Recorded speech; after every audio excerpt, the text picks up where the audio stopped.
가정의 달을 맞이해서 가정에 복 주시는 하나님의 은혜를 5월의 주일 말씀을 통해서 나누고 있는 가운데 여러분 혹시 치킨 지수라는 말을 들어보셨습니까? 치킨 지수.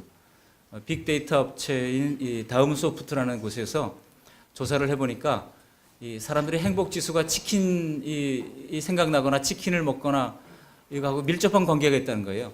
실제로 사 먹지를 않는다 하더라도 치킨이 땡기는데 그렇게 말하는 것 그 순간에 이미 우리의 마음에 행복감이 생긴다는 겁니다. 실제로 무슨 야구 경기가 있는 날이라거나 혹은 날씨가 좋은 날이라거나 기분 좋은 일이 있을 때는 이렇게 사람들이 행복 지수가 올라가고 치킨이 생각난다는 거예요. 반면에 날씨가 흐리거나 뭐 불쾌 지수가 높거나 주가가 떨어지거나 이럴 때는 사람들이 전혀 그 치킨을 먹고 싶다는 생각이 안 든다는 겁니다. 여러분 요즘 치킨 좀 먹고 싶어 하십니까? 저는 어떠세요? 지난해 10월 달에 발표했던 이 월드 해피니스 리포트라고 하는 것이 있습니다. 거기에 보면은 여전히 세계 부동의 행복한 나라는 네팔이라는 나라로 꼽히고 있죠. 가장 지진도 많고 자연 재난도 많고 가난한 나라 가운데 하나인 네팔이 이제 행복 지수를 계속 세계 1위로 이제 달리고 있는데요. 작년에 우리나라가 58위를 했어요. 매년 10월 달에 발표를 하는데요. 재작년에는 우리나라가 47위였습니다. 1년 동안에 무려 11계단이나 백슬라이딩을 한 겁니다. OECD 가운데는 우리나라가 행복지수가 가장 낮은 나라에 속하고 있습니다. 이게 도대체 왜 그럴까요? 이런 걸 보면은 우리나라 사람들이 우리나라의 경제 수준과는 상관없이 별로 행복하다고 느끼지를 못하고 있는 것 같습니다. 여러분 오늘 말씀을 통해서 우리는 우리 모두의 가정이 좀 더 행복하고 평안하기를 바라는 마음으로 아브라함의 가정이 예를 들어서 함께 은혜를 나누고자 합니다. 이 아브라함과 사라 부부, 오늘 본문에 보면은 아브라함과 사라 부부가 지금 파탄이 날 지경까지 이르고 있지 않습니까? 한마디로 아내 팔아서 자기 살자고 한 거 아니에요? 이런 일들이 왜 일어났는가를 살피면서 오늘 타산지석의 교훈을 받기를 바랍니다. 제가 생각할 때 지구의 역사는 하나님께서 자신의 형상으로 만드신 인간을 찾아가서 가족 만드는 것입니다. 그래서 하나님을 우리가 아버지라고 부릅니다. 하나님 아버지라고 부르고 그 하나님의 성가족이 되는 것을 주님께서는 꿈꾸고 기대하고 계신다는 거예요. 그런 과정 가운데 선택된 사람들이 오늘 성경 역사에 기록된 사람들이라 할 수 있습니다. 그 역사 가운데 다윗이 있고 그런 역사 가운데 사무엘이 있고 그런 역사 가운데 노아가 있고 또 오늘 아브라함 같은 그런 사람이 있다라고 하는 것입니다. 선택된 사람들은 그들의 삶의 모습을 통해서 이 성경 전체의 큰 그림의 이 퍼즐 조각을 한 조각을 맞추어 가는 거라 할 수가 있습니다. 아브라함은 갈대아 우르라고 하는 동네에서 살았습니다. 아버지가 우상을 만드는 그런 사람이었죠. 그런데 하나님께서 그를 선택하셨고 불러내셨습니다. 하나님께서 특별한 은혜로 그를 불러내신 거예요. 그러면서 내가 약속의 땅 가나안 땅을 내가 주겠다라고 하면서 그 땅을 향해서 나가라고 요구를 하십니다. 근데 갈 바를 알지 못하고 아브라함이 나갑니다. 여러분 갈대아 우르에서 그가 정착했던 이 베델까지 거리를 직선거리로 하면 약 480km밖에 안 됩니다. 서울 부산 거리보다 조금 더 먼 거리죠. 그 정도는 뭐 우리가 금방 요즘은 서울에서 아침 먹고 부산에서 점심 먹고 다시 서울에서 저녁 먹을 수도 있는 그런 시대가 됐습니다만 그러나 이제 그 길이 직선거리로 갔던 게 아닙니다. 아브라함이 갔던 경로를 이렇게 추적을 해보면요, V자 거꾸로 형태로 올라갔어요. 먼저 이 유프라테스 상류 쪽으로 올라갑니다. 그리고 다시 가나안 지역을 향해서 남방으로 이제 점점 내려오게 되죠. 그래서 그 거리를 총 합산을 해보면은 대략 한 700km 가까이 됩니다. 그 거리를 아브라함이 갈 바를 알지 못하고 믿음으로 출발을 해서 떠났던 겁니다. 근데 자기 혼자 호롤단신 갔던 것도 아니잖아요. 거기에 이제 양과 염소를 끌고 갔습니다. 목축을 하는 사람이니까 그게 생명이거든요. 그리고 가족들을 식소들을 다 거느리고 갔습니다. 바리바리 또 이제 짐을 싣고 가니까 그 길이 보통 위험한 길이 아닙니다. 더구나 당시에 족장 시대 이 족장들로 구성된 지역을 지나갈 때마다 자칫하면은 그들에게 체포되거나 잡혀서 죽거나 종이 되는 그런 경우들이 비일비재했던 시대입니다. 그러니까 한마디로 아브라함이 갈대아 우르를 떠났던 것은요, 목숨 건 모험을 한 거라고 할 수 있습니다. 믿음으로 하나님께서 약속하셨으니 지켜주시겠지. 오늘날 생각하면은 절대로 납득할 수 없는 그런 여행이라고 할 수가 있습니다. 하나님은 그 명령을 주셨고 아브라함은 그 갈 바를 알지 못한 채 하나님의 약속을 받고 믿음으로 그 길을 떠났다고 성경은 기록하고 있습니다. 그래서 히브리서 11장 8절을 보시면 믿음으로 아브라함은 부르심을 받았을 때에 순종하여 장래 유업으로 받을 땅에 나아갈새 갈 바를 알지 못하고 나아갔으며 라고 말합니다. 아브라함만 그렇습니까? 오늘날 우리들은 어떻습니까? 우리 성도들 역시 믿음의 조상 아브라함처럼 보이지 않는 약속의 땅, 그걸 하나님의 나라라고도 하기도 하고 천국이라고 하기도 합니다. 그 약속의 땅을 향해서 믿음으로 지금 진행해 나가고 있는 것입니다. 아브라함은 여러 면에서 우리의 신앙의 모델이 되는데요. 첫 번째로 그는 믿음의 조상 역할을 한다는 면에서 모델입니다. 아브라함이 보여주는 또 하나의 그림이 있는데요. 믿음의 조상 역할을 할 뿐만 아니라 그것은 바로 그리스도에 대한 단서를 제공한다는 것입니다. 장차 오실 그리스도에 대한 단서. 그게 어디서 나옵니까? 오늘 여기 7절 말씀을 보시면은 한마디로 요약하면 참 내가 수고했다. 잘 왔다. 바로 여기가 너와 내 자손에게 줄 땅이다. 그렇게 하나님께서 말씀을 하시는데요. 당시에 그 가나안 땅이 죄로 얼룩진 그런 땅이었습니다. 죄악으로 얼룩진 땅. 그 가나안 원주민들이 죄악이 너무나도 심각해서 하나님께서는 바로 아브라함의 후손을 통해서 그 땅을 이제 차지하게 하시고 그 땅의 죄악을 심판하기로 작정하셨다고 하는 것입니다. 근데 여기서 말하는 이 말씀을 보시면 참 흥미로운 것이 나와요. 하나님께서 아브라함의 후손들에게 혹은 내 자손들에게라고 말씀하지 않고 원어의 성경에도 보면 단수로 분명하게 말합니다. 우리 7절 말씀을 다시 한번 읽어보시겠습니다. 7절 여호와께서 아브라함에게 나타나 이르시되 내가 이 땅을 네 자손에게 주리라 하신지라. 자기에게 나타나신 여호와께 그가 그곳에서 제단을 쌓고, 여기 뭐라고 말씀하고 있습니까? 내가 이 땅을 누구에게 준다고요? 내 자손이라고 단수로 말씀합니다. 아니 광대한 땅을 한 사람에게 준다고 말씀하고 있는 겁니다. 이게 이상하지 않습니까? 여러분, 하나님께서는 이미 예수님이 오시기 이전에 이 아브라함 시대가 언제예요?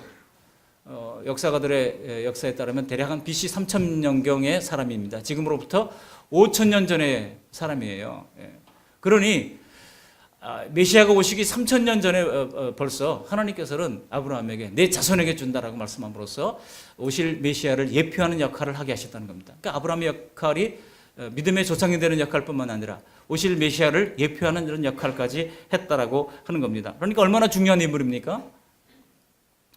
여러분, 자손들에게 아니라 이 자손에게 하나님께서는 맡겼다는 겁니다. 그리고 예수님은 우리가 주님을 따를 때 하나님의 자녀가 된다고 말씀하고 있습니다. 예수님과 우리가 형제자매가 된다는 거예요. 그러니 우리도 주님과 더불어 약속의 땅에 지분이 있습니다. 그 약속의 땅을 함께 받아 누릴 그런 유업이 맡겨졌다라고 하는 것입니다. 우리는 아브라함의 이런 전 생애를 한눈에 볼 수 있게 됐죠. 지금 성경을 통해서 한눈에 보면서 아브라함의 그 그림자와 빛을 우리가 다 동시에 볼 수 있지 않습니까? 그래서 아브라함의 성공과 아브라함의 실패를 통해서 우리는 때로는 귀감을 받고 때로는 타산지석의 교훈을 받아야 하는 것입니다. 근데 오늘 아브라함의 가정을 보면 깨어지기 직전입니다. 내 살자고 아브라함이 자기 아내를 이제 애굽에게 이제 팔아버리려고 하는 그런 우를 범하게 됩니다. 왜 그랬을까? 왜 이런 가정의 실패가 일어났을까를 생각하면서 우리 가정을 잘 세우기 위한 타산지석의 교훈을 세 가지로 요약하면서 은혜를 나누기를 바랍니다. 여러분, 가정을 잘 세우기 위해서는 어떻게 될까요? 첫 번째로 이 아브라함의 모습에서 우리가 깨닫는 것은 끝까지 인내해야 한다는 것입니다. 한번 따라하시기 바랍니다. 끝까지 인내하자. 솔직히 우리가 죄성을 가진 사람들이 모여가지고 얼마나 우리가 인내하면서 살아왔습니까? 서로 다르잖아요. 생각도 다르고 사고방식도 다르고 접근하는 방식도 다르고 뭐 식탁에서 밥 먹는 것도 다르고 설거지하는 것도 다르고 뭐 쓰레기를 처리하는 방법도 다르고 뭐 전부 다 다른 거 투성입니다. 빨래를 넣을 때도 넣는 방법도 다르고, 저도 가끔 우리 아내가 빨래 좀 넣어 주실래요? 그렇게 부탁할 때 왜 그렇게 넣냐고 또 짜증해. 아니 그러면 당신이 하시지, 이렇게 이제 얘기를 하게 되거든요. 다릅니다. 끝까지 인내할 필요가 있어요. 여기 아브라함이 가나안 땅에 왔습니다. 가나안 땅에서 아브라함의 삶이 시작됩니다. 여기 7절 8절 보시면 거기서 제단을 쌓고 하나님께 예배를 드립니다. 근데 약속을 받은 아브라함에게 당장 그 땅이 주어졌냐? 그렇지가 않아요.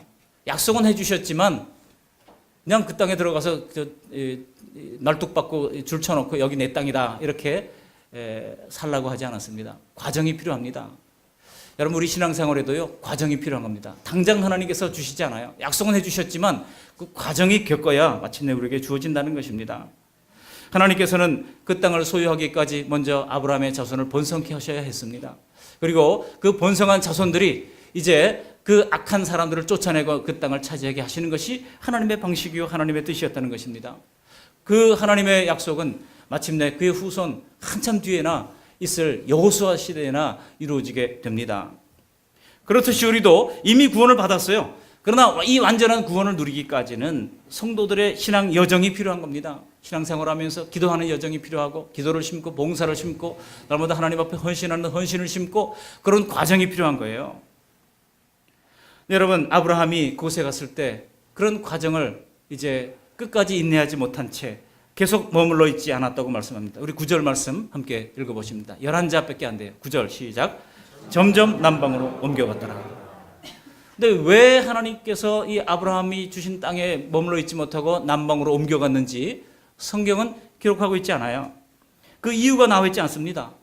그래서 학자들이 추측하기로는 아마도 이 가나안 땅 중심부에 이 베델을 중심으로 한 지역에는 호전적인 민족이 많이 살고 있었기 때문에 그들을 피해가지고 좀 두 발 쭉 뻗고 잠이라도 자자. 그래서 점점 변방으로 옮겨가게 됐을 것이다. 이렇게 추측을 합니다. 이것은 아직도 아브라함의 입지가 대단히 불안정한 상태에 있었다는 것을 말해줍니다. 분명히 약속의 이 말씀을 붙잡고 지금 가나안 땅까지 오지 않았습니까? 그럼에도 불구하고 여전히 삶이 불안한 거예요. 이미 그 모든 땅의 소유자이신 하나님께로부터 그 땅을 증여받았지만은 아직 그의 시대가 오지 않았다는 것입니다. 여러분 우리가 하나님 나라를 받은 우리 성도들도 마찬가지입니다. 이 하나님의 나라는 죽음 다음에 오는 영원한 세상을 의미하기도 하지만 하나님 나라의 본래의 모습은 하나님의 통치예요. 그렇기 때문에 오늘날 이 세상에서 하나님의 통치가 임하는 그곳이 곧 하나님의 나라를 우리가 살고 있는 것입니다. 여러분 그런데 이 세상은 어떻습니까? 이 세상은요 여전히 하나님을 반대하는 세속 문화가 촘촘한 그물처럼 얽히고 설켜 있어서 우리가 한순간 한눈 팔다 보면은 이 세상의 나락으로 떨어질 수밖에 없는 것이 이 세상의 모습이라고 하는 겁니다. 그래서 순간적으로 우리가 하나님을 대적하는 그런 세상 문화 속에 빠져들어가거나 타협하기가 쉽다고 하는 것입니다. 여러분 아브라함이 남방으로 옮겨간 것이 바로 이런 이유예요. 여기 남방으로 옮겨갔다고 그러는데 원어 성경을 보니까 네게브로 옮겨갔다고 이야기하고 있습니다. 이 네게브 이스라엘 최남단 브엘세바가 있는 그 지역이죠. 그 지역을 지도를 찾아놓고 보면은 사막 지역으로 납니다. 여러분 이스라엘의 지형이 두 개가 있어요. 이스라엘이 대부분 사막이 아니고 광야로 되어 있습니다. 그럼 광야는 뭐고 사막은 뭐냐? 이 사막과 광야가 확실하게 달라요. 여러분 광야는요 비만 있으면은 물만 있으면은 거기서 이제 농사를 지을 수가 있는 땅이 광야입니다. 아주 비옥해요. 근데 물이 없어가지고 그렇지 비만 오면은 거기에서 무엇을 심든지 작물이 잘 자랍니다. 여러분 오늘날 현대 이스라엘은 지금 농업 선진국입니다. 어떻게 농업 선진국이 됐습니까? 그 광야의 땅을 물을 대가지고 갈릴리 호수에 그 큰 그 파이프를 심어가지고 관계를 해서 이스라엘 전역의 약 70%의 물을 공급하고 있습니다. 나머지 30%는 이제 지중해의 물을 가지고 해수를 담수로 바꾸는 이런 시설을 통해 가지고 물을 공급하고 있죠. 근데 물이 있으니까 거기에 그렇게 풍요한 이제 열매들이 나고 농업 선진국이 될 수가 있었던 것입니다. 근데 네게브는 달라요. 이 네게브 지역, 이 남방으로 내려갔던 남방 네게브는 광야가 아니에요. 거기는 말 그대로 사막입니다. 아브라함이 사막으로 내려갔더니 거기서 어떤 일을 당합니까? 기근이 일어났다는 거예요. 기근이 일어나니까 이게 물이 있는 곳에서 기근이 일어나는 것하고 물이 없는 곳에서 기근이 일어나는 것하고는 이건 천지차이의 차이가 있게 되는 것입니다. 여러분 하나님께서 창세기를 통해서 우리에게 계속 보여주시는 것은 무엇입니까? 좀 어려움이 있다 할지라도 당장 좀 어려움이 있다 할지라도 하나님의 약속을 믿고 보호를 확신하면서 가나안 땅에 버티고 살라는 거예요. 우리가 선교사님들의 선교 사역을 보면서 한국 사람들은 참 성질이 급하잖아요. 그래가지고 선교사님 파송해놓고 열매가 얼마나 있었는가 그거 보고하라고 막 그러지 않습니까? 1990년에 서울여대에서 선교한국대회가 제2회 청년학생 선교대회가 있었죠. 그럴 때 그때 주강서로 오셨던 이 크리스트 윌슨 박사 이제 미국 시카고에 가보시면은 거기에 고든 코넬 신학교라고 하는 신학교가 있는데 거기 선교학을 가르치는 교수님이셨어요. 그분을 제가 숙소에서 이제 또 그 학교에 있는 데까지 나중에 공항까지 계속 일주일 내내 모시고 다녔어요. 그러면서 그분하고 여러 번 얘기를 나누게 됐었는데요. 이분이 고든 코넬에서 선교학을 가르치기 이전에는 아프가니스탄이라고 하는 나라에서 20년 동안 선교 사역을 했던 분이십니다. 선교사 출신이에요. 제가 물어봤어요. 선교사님 20년 동안 아프가니스탄에서 어떤 열매가 있었습니까? 그랬더니 이 크리스트 윌슨 박사인데요. 그 크리스트 윌슨 박사가 하시는 말씀이 자기가 2명에게 전도를 했는데 한 명은 어디 있는지 알지 못하고 한 명은 지금 파키스탄으로 보내가지고 거기서 신학 교육을 지금 받고 있다는 겁니다. 자기가 그 사람을 지금 후원하고 있다. 그런 얘기를 하는 겁니다. 제가 생각하기에 아니 20년 동안 고작 2명? 그것도 한 명은 어디 있는지 알지도 못하고 한 명은 지금 연결돼 있다? 우리나라 같으면 당장 후원금 끊어집니다. 아니 무슨 선교사가 가가지고 놀고만 앉았었냐 이거죠. 여러분 제가 그분하고 얘기를 들으면서 참 이 선교 사역이 무엇인가, 이 선교사에 대한 바른 이해를 해야 되겠구나 하는 생각을 하기도 했어요. 여러분 아프가니스탄에서 선교 사역 합류하고 돌아다니다가는요 바로 추방입니다. 그러면 열매가 없잖아요. 이분이 선교 사역의 목표를 버티며 살기로 정했다는 거예요. 버티며 살기. 어떻게든지 그곳에서 버티며 살고 개인적으로 하나님을 예배하고 가족들끼리 예배하고 하면서 그곳에 가만히 보니까 아프가니스탄 나라가 뭐가 필요한가 보니까 이 나라는 너무나 가난해서 사람들이 먹을 것이 없는 겁니다. 그래서 이 사람들이 먹거리를 좀 해결해 줘야 되겠다 하고 뭐 닭도 키워보고 양화장도 해보고 다 실패했어요. 근데 하나 성공했던 것이 바로 오리를 키우는 겁니다. 이 오리가 건조한 이 진흙바닥에도 잘 살고 또 마른 땅에도 잘 살고 사는 거예요. 먹이만 있으면. 그래서 오리를 키우는데 이게 큰 성공을 거두어가지고 오리 농장을 하게 되면서 그 오리 농장에 일꾼으로 사람들을 고용하게 되고 고용한 사람들에게 예배를 드리면서 그들에게 복음을 증거하게 되고 그들 가운데 예수 믿는 사람이 생겨나고 이렇게 됐던 겁니다. 그러다가 나중에는 아프가니스탄 대통령 표창까지 받고 이 식량에 크게 공헌했다 그래가지고 그렇게 하면서 20년 동안 버티며 살았다는 겁니다. 선교사역은 절대 그곳에서 많은 사람들을 한꺼번에 구원하는 역사를 막 어떤 영웅처럼 만들어내는 것이기도 하지만은 그렇지 않은 경우가 훨씬 더 많다는 겁니다. 여러분 버티며 살아야 돼요. 힘들 때는 버티며 살아야 돼요. 그게 하나님께서 여러분 이 세상에서 버티며 사는 게 얼마나 어렵습니까? 불신 가정에 결혼해가지고 그분들 다 구원하는 그 과정까지가 얼마나 어렵습니까? 20년, 30년 걸쳐서야 가족 구원, 가정 복음화를 이루게 되지 않아요? 그런 경우 얼마나 많습니까? 그럴 때 에잇 더러운 것 하고 그냥 박차고 나면 안 되는 거예요. 끝까지 참고 인내하면서 버텨야 하는 것입니다. 따라하시기 바랍니다. 버티겠습니다. 잘 버텨야 됩니다. 잘 인내해야 됩니다. 아무리 어려움이 있어도 밤마다 호전적인 민족들의 공격을 받아도 아브라함은 그곳에 버텼어야만 마땅했습니다. 그러나 그는 인내하지 못하고 떠났더니 결국은 그가 큰 어려움을 당하게 되고 말았던 것입니다. 우리는 하나님 앞에 인내할 수 있는 저와 여러분들이 될 수 있기를 바랍니다. 그럴 때 거센 바람을 맞아도 여러분 하나님께서는요 거센 바람을 맞아도 나무가 쓰러지지 않는 이유가 있습니다. 거센 바람에 이 몰아치는 그곳에 있는 이 식물들을 보니까 뿌리가 더 깊게 내리다라는 거예요. 하나님은 우리의 믿음의 뿌리가 더 깊게 내리도록 하기 위하여 때로는 이런 모진 환경에 우리를 밀어넣으시기도 한다는 것입니다. 그래서 더 성숙하게 만들어 가시는 것입니다. 가끔 우리 성도님들 가정에 어려움이 있고 시험이 있다면 목사로서 참 마음이 안달하게 되고 저러다가 믿음에서 미끄러질까 봐 먼저 몸이 달아서 기도하게 됩니다. 그런데 요즘은 제가 기도는 하되 몸이 달지는 않습니다. 왜? 하나님께서 주실 궁극적인 승리를 믿기 때문입니다. 하나님께서 시험도 주시지만 견딜 힘도 주신다고 하는 것을 깨달았기 때문입니다. 우리 성도님들 이런 고난을 통해서 세상에 대해서 구구한 애착과 미련을 끊고서 진짜 복된 믿음의 단계로 한 발짝씩 옮겨놓은 것을 볼 때에 참 감격스럽고 이제 고맙게 생각을 합니다. 고난 속에서도 끝까지 인내하는 저와 여러분들이 다 되시기를 주님의 이름으로 축원합니다. 두 번째로 아브라함이 이 가정을 지키지 못했던 모습을 보면서 우리가 깨달아야 할 것은 약속의 땅을 고수하지 못했기 때문에 그랬다는 것입니다. 따라하시기 바랍니다. 약속의 땅을 고수하자. 오늘 아브라함처럼 약속의 중심부를 벗어나서 점점 이 외곽으로 빙빙 도는 그런 신앙은요 기근이 올 때 직격탄을 맞을 수밖에 없습니다. 원래 하나님께서 주신 그 땅 베델에 가보니까, 제가 실제로 베델이라고 하는 곳을 가보니까 너무나 좋아요. 동산이 있고 푸른 나무들이 있고 또 샘들이 있고 그런 곳입니다. 근데 그곳에서는 좀 기근이 있어도 버틸 수 있잖아요. 근데 이 네겝으로 나가니까 기근이 오니까 도저히 견딜 수가 없는 겁니다. 다시 베델로 돌아오자니 또 호전적인 이 족속들 생각이 나고, 그래서 쉽게 타협한 것이 바로 옆에 있는 애굽으로 발을 내딛게 됐다는 것입니다. 여러분, 우리의 삶도 마찬가지예요.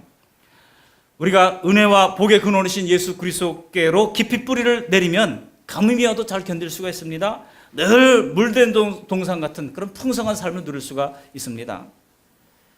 그것은 할 수만 있으면 우리가 틈나는 대로 예수님을 생각하는 것이요, 예수님께 뿌리를 내리는 것입니다. 예수님께 우리의 모든 생각과 판단과 행동의 근거를 찾으면서 살아가는 것입니다. 그런데 어느 순간 우리가 그 줄을 놓게 되면요, 조금씩 세상 쪽으로 밀려갈 수밖에 없다는 것입니다. 그러다가 기근을 닥치면 인간적인 눈으로 계산해서 옆에 있는 애굽을 의지할 수밖에 없는 것이 우리가 살아가는 세상의 모습이라고 하는 겁니다. 그런데 애굽은요, 성경에서 세속을 상징하는 거예요. 그래서 여러분, 성경을 보면 애굽에 내려가지 말라라고 하는 것이 얼마나 여러 번 반복되어서 나오는지 모릅니다. 창세기 26장 2절에 여호와께서 이삭에게 나타나 이르시되 애굽으로 내려가지 말고 내가 내게 지시하는 땅에 거주하라. 이사야 30장 2절 3절에 보면 그들이 바로의 세력 안에서 스스로 강하려 하며 애굽의 그늘에 피하려 하여 애굽으로 내려가수되 나의 입에 묻지 아니하였도다. 그러므로 애굽의 그늘에 피함이 너희의 수욕이 될 것이라. 애굽의 도움은 헛되고 무익하니라. 이사야 31장 1절에 도움을 구하러 애굽으로 내려가는 자들은 화 있을진저. 예레미야 42장 15절 이하에 너희가 만일 애굽에 들어가서 거기로 살기로 고집하면 너희가 두려워하는 칼이 애굽 땅으로 따라가서 너희에게 미칠 것이요, 너희가 두려워하는 기근이 애굽으로 급히 따라가서 너희에게 임하리니 라고 말씀합니다. 여러분, 애굽이 당시에 어떤 나라였습니까? 당시 최고 문명을 이루던 나라 아니었습니까? 어쩌면 아브라함에게도 당시 최고의 문화를 이루고 있는 이 애굽 땅에 내려가서 살고자 하는 그런 동경심이 있었을지도 모릅니다. 그래서 약속의 땅 가나안에 머물면서 하나님이 약속하신 복을 받고 거기서 본성에 가야 하는데 눈앞에 기근이라고 하는 이런 극한 상황이 되니까 그만 타협하고 말아서 애굽의 식량을 의지하러 들어가고 말았다는 겁니다. 그런데 여러분, 애굽의 삶은 어땠습니까? 결국 아브라함의 삶에, 그의 가정에 심각한 위기를 불러오게 되었다는 것입니다. 하나님 없이 세상에서 받는 위기는 약속의 땅에서 받는 그런 시련하고는 차원이 다른 것입니다. 먼저 오늘 본문 11절 13절까지를 보시면요, 이 애굽 입국을 앞둔 아브라함에게 두려움이 엄습하는 것을 볼 수가 있습니다. 두려움이 엄습합니다. 그 두려움이 뭡니까? 애굽인들이 아름다운 아내 사라를 보고서 남편인 나를 죽일지도 모른다라고 하는 두려움이 엄습한 거예요. 근데 여러분, 이 말씀을 제가 묵상하다가 곰곰이 생각해 보니까 참 아브라함은 좋겠다. 아름다운 아내 사라를 뒀으니. 근데 생각해 보니까 여러분, 사라가 갑자기 애굽에 내려갈 때 갑자기 더 이뻐졌겠습니까? 아니잖아요. 젊을 때 더 이쁘지 뭐 나이가 들면서 더 이뻐지나요?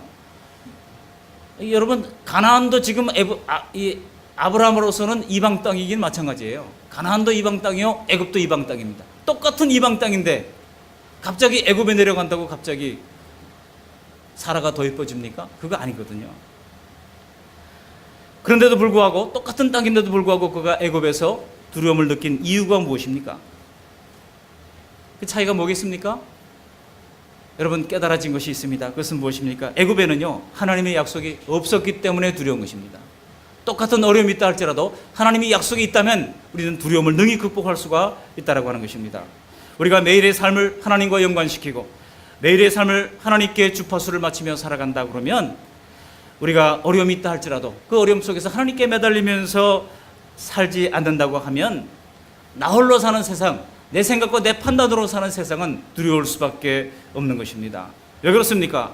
하나님께 오늘을 맡기고 자녀들의 안전을 맡기고 우리의 장래의 미래를 맡기고 나아갈 때 하나님께서는 약속에 대한 확신을 우리에게 허락해 주시지만 내 판단, 내 생각, 내 계획을 가지고 나아갈 때 하나님께서는요, 우리에게 정작 확신이 아니라 두려움 속에 빠지게 한다는 것입니다. 여러분, 이것이 하나님에 대한 의식 없이 세상에서 열심히 살다가 어느 날 모든 게 갑자기 안개처럼 막히고 막막한 그런 생각이 엄습하는 이유가 되는 것입니다. 그러니 여러분, 눈앞의 환경보다 더 중요한 것이 바로 하나님의 약속입니다.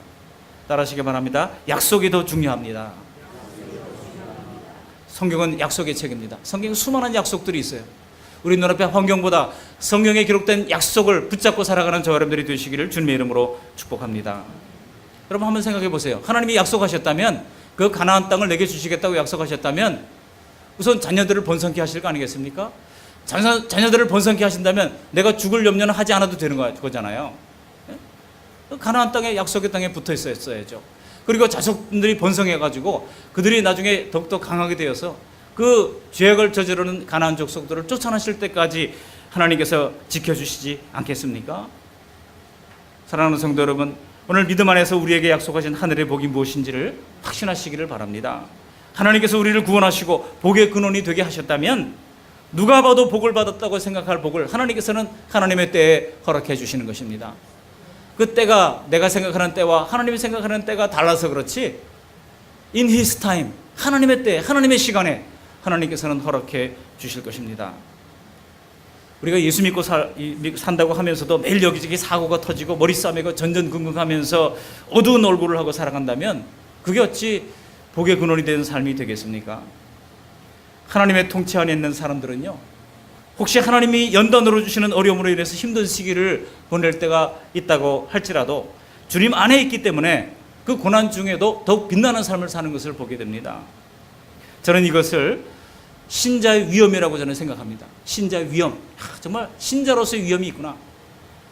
겉으로 볼 때는 모든 게 다 망해 쓰러질 것 같은데 찬양을 하고 있어요. 그 얼굴에 빛이 납니다. 믿는 사람들도 가끔 병원에 입원해 될 때가 있습니다. 그래서 제가 놀라서 달려가 보면은요, 우리 성도님들 얼굴이 그렇게 빛나고 평안할 수가 없습니다. 병원에서 도리어 전도를 하고 있고 그곳에서 예수 복음을 증거하고 있는 삶을 사는 것을 봅니다. 그럴 때, 야, 이게 바로 크리스찬이 다른 것이구나. 믿는 자들의 위엄이 느껴지는 것입니다. 주님 안에서 시련을 견디고 이겨내는 성도를 보면 얼굴이 그렇게 빛날 수가 없어요.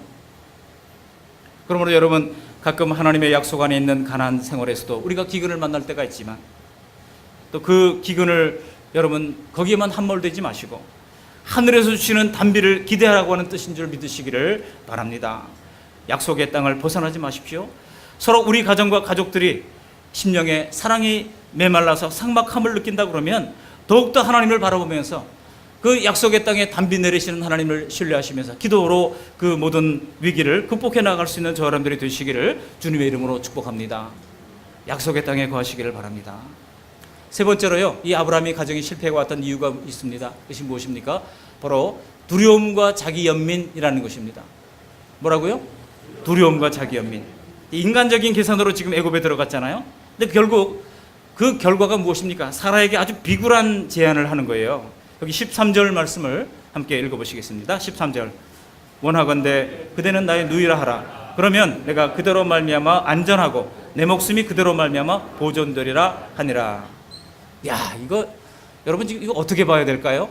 우리 남편들 이거 어떻게 봐야 되겠습니까?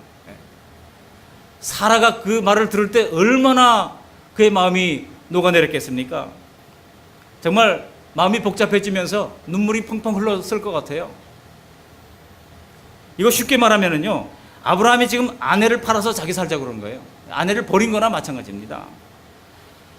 여기 아내분들은 사실 좀 믿고 싶어 하지 않을지 모르겠지만은요, 남편들이 궁지에 내몰리면은 죽음 앞까지 가면은요, 제일 먼저 버리는 게 아내래요.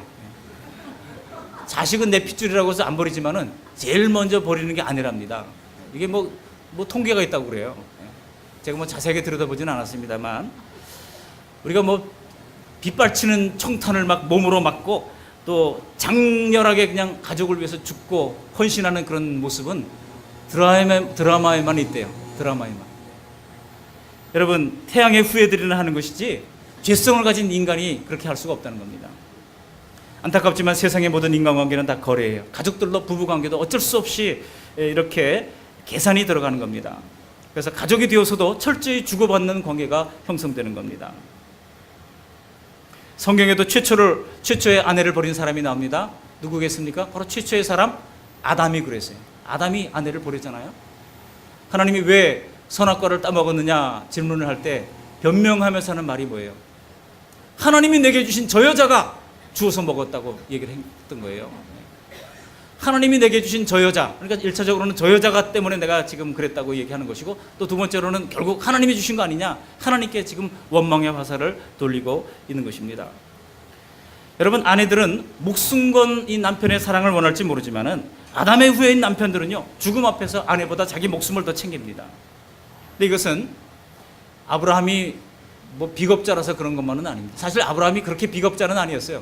아브라함이 얼마나 용기가 있는 사람이었습니까? 아브라함이 그렇게 가나안 땅으로 하나님 가라 그랬을 때 갈 바를 알지 못하고 믿음으로 나섰던 것 자체가 대단한 용기요. 나중에 창세기 14장 14절을 보시면은요, 롯이 사로잡혀 갔을 때 집에서 길렸던 318명의 용사들을 데리고 가가지고 밤중에 끝까지 추격해가지고 다 가족들을 찾아오는 그런 용기를 보여주고 있습니다. 대단한 용기의 사람이에요. 그런데요, 그러던 아브라함도 이 약속의 땅을 벗어나니까 어느 한순간 갑자기 큰 두려움에 사로잡힐 수밖에 없었다는 것입니다. 물론 아브라함도 내가 어떻게 해야 될까, 그런 그 순간적인 갈등을 분명히 했을 것입니다. 밤새 뒤척이면서 이렇게 하는 것이 좋을까, 저렇게 하는 것이 좋을까 이제 고민했을 거예요. 그러나 마지막 순간에 그가 선택한 것은 아내가 아니라 자기 목숨이었다는 거예요. 그게 바로 죄성을 가진 인간입니다. 그러므로 혹시 가정에서 이런 일을 당할 때 여러분 너무 낙심하지 마세요. 그게 인간인 것을 여러분 아셔야 됩니다. 따라 하시기 바랍니다. 그게 인간이다. 그러므로 여러분 혹시 그런 일을 당하더라도 서로 너무 원망하지 마시기 바랍니다. 두렵고 불쌍해서 불안해서 그런 거잖아요. 너무 두려우니까 그런 거잖아요. 에베소서 4장 32절에 서로 불쌍히 여기며 라고 말씀하고 있지 않습니까? 서로 불쌍히 여기세요. 얼마나 두려우면 그랬을까? 좀 불쌍히 여겨주세요. 오늘 아브라함은 아내 사라를 이용해서 어떻든 자기가 살기로 결정을 내립니다. 우리가 가족이라면 꼭 지켜야 할 것이 있는데 제살 자고 가족을 희생해서는 안 된다는 거예요. 남편들은 밖에서 힘들고 마음이 괴롭고 불행하면은요, 꼭 집에 와서 가족들을 잡습니다. 제가 어렸을 때 우리 아버님이요, 정말 호인 소리를 많이 들었어요. 저희 집 앞마당에다가 돗자리 펴놓고 동네 사람들 불러서 마을 잔치를 여러 번 했어요. 어릴 때 그거 늘 기억합니다. 그러면서도 정말 아내한테 그렇게 박대를 할 수가 없어요. 또 자식들한테도 정말 따뜻한 말 한마디 별로 없었던 것이 제가 기억하는 우리 아버님의 모습. 저희 아버님이 참 풍류를 즐기고 뭐 시인이기도 하셨고 한시를 지었거든요. 그러기도 하셨고 그랬던 분이었음에도 불구하고 지금 살아계시면 95세가 되셨을 텐데 가족들한테는 그렇게 잘 그렇게 못했어요. 밖에서 힘들고 세상 만사가 마음대로 잘 안 풀리면은 자기 감정을 가족들에게 분풀이처럼 쏟아놓기가 일쑤였습니다. 우리 세대엔 그런 아버지 밑에서 숨죽이고 살았던 어린 시절이 다 있었습니다. 왜 그랬겠습니까? 세상에 소망도 없고 거기에 기댈 데도 없이 가장의 짐만 무겁게 진 당시의 아버지들의 모습이었다고 할 수가 있는 것이죠. 그러나 하나님을 섬기는 일에서도 가족을 희생하면 안 돼요. 하나님 섬긴다고 내 가족을 희생해서 안 된다는 것입니다. 어떤 전도사님이 이런 얘기 하더라고요. 어린이날, 어린이 주일에 어린아이들에게 이제 선물을 나눠주는데 마침 이 선물이 하나가 모자랐대요. 그래가지고 나눠주다 보니까 하나가 모자라니까 자기 아들에게 줬던 것을 뺏어가지고 그 우는 아이를 막 달래면서 나중에 더 좋은 거 사줄게 하면서 뺏어가지고 이제 다른 아이에게 줬다는 겁니다. 근데 크게 울지도 못하고 눈물을 막 그렁그렁 하면서 삼키면서 울고 있는 아들의 모습을 보는 이 전도사님의 마음이 그렇게 아플 수가 없었다는 거예요. 여러분, 교회 봉사할 음식을 만들다가 혹시 불신 남편이 하나 집어먹는다고 타박하지 마시기 바랍니다. 어디다 손을 대고 그래? 하나님 앞에 갖다 바칠 건데 하면서. 그래서는 안 된다는 겁니다. 여러분, 좀 너그럽게 대해주세요. 오늘 아브라함이요, 죽음 앞에 떨고 있는 모습 보면 불쌍하지 않습니까? 얼마나 두려우면 그랬겠는가 하는 겁니다.